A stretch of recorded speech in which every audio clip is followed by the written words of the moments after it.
Have you ever been to a coffee shop, and the next time you look at your phone, you are served an ad for that brand? I'm sure many of us have had a similar experience with ads on our phone. But how do these brands know where you've been? Location-based ad targeting can help your brand reach the target market at precisely the right time. However, there are different tactics you can use to do that. Do you need to reach them when they are at a specific location? Or do you want to reach someone who has previously visited a certain location? The rise of programmatic ad buying has grown in recent years because the ability to build custom audiences has become easier. Combine a growing technology with lower budget barriers for advertisers and it is a perfect recipe for more small and local business to get in on the action. The idea is very simple, but the complexity in ad technology and understanding the media buying difference between pure geofencing and geoframing is not understood. Here, we will go over the differences between geofencing and geoframing and provide some best use cases to help you decide which tactic is most appropriate for your next programmatic ad campaign. What is geofencing? Geofencing is the advertising technique that allows businesses to target mobile devices based on their location. Using geofencing, brands can serve people who carry their phone into a specific location a mobile ad. Geofencing allows businesses to reach potential customers in real time to bring awareness to their brand. How to use geofencing. Marketers create a boundary, or fence, around a specific destination or address. Sticking with our coffee shop example, a local coffee company, such as the Roastery or Parisi Coffee, could benefit from geofencing Starbucks locations in Kansas City to attract their coffee drinkers as potential customers. Knowing that Starbucks locations pull in customers on their way to work in the morning would allow locally owned coffee shops to compete for this audience. By creating a fence around local Starbucks locations, you can serve ads to anyone in the location who is on their phones. This happens when a device's location data is sent to the ad network. For example, you can see a 500-meter geofence around every Starbucks and the KCDMA would target 105 store locations. Using this fence, the local shop could reach coffee drinkers with branded ads to help grow their customer base, and steal loyal Starbucks goers. Designing a polygon geofence.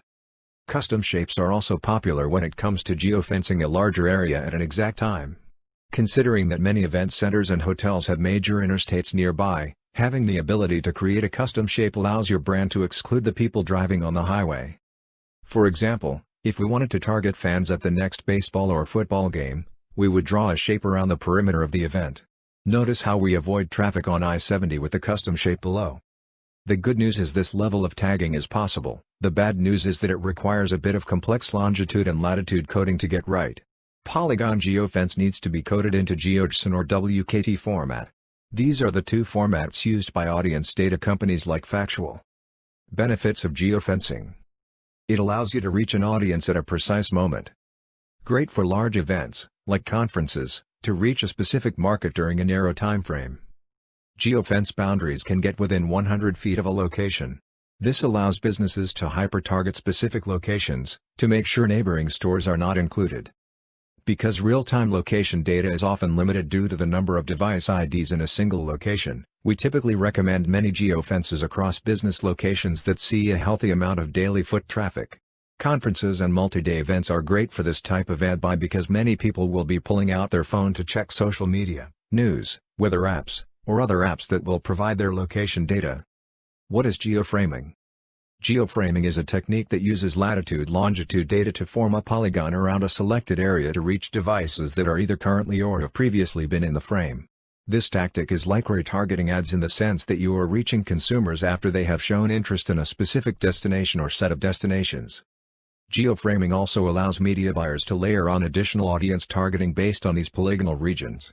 For example, let us say you want to reach users who have visited a Starbucks in Kansas City over the last 6 months. With a large audience size, you now have enough data to enable the campaign to layer targeting segments like age, gender, household income, and other demographics.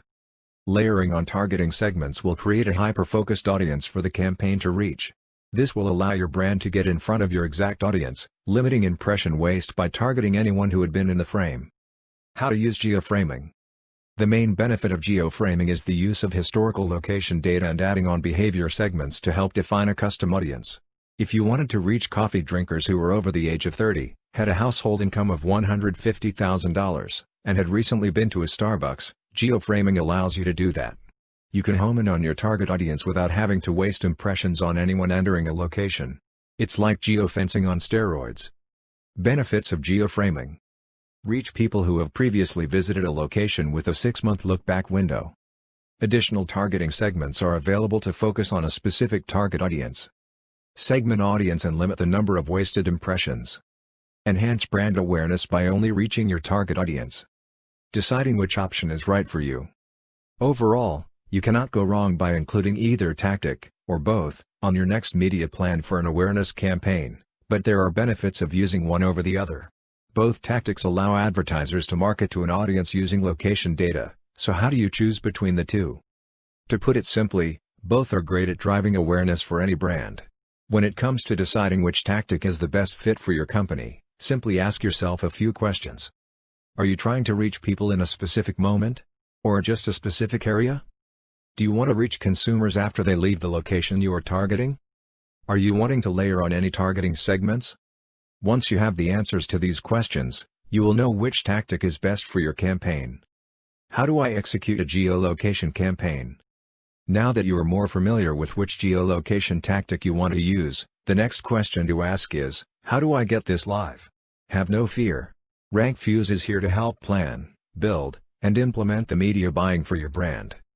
At RankFuse, our team of paid media specialists will answer all your questions and ensure your campaign is set up to succeed. Our media buyers do daily campaign checks to guarantee the campaign is pacing evenly throughout the month, no tracking issues occur, your brand is appearing on quality websites, and much more.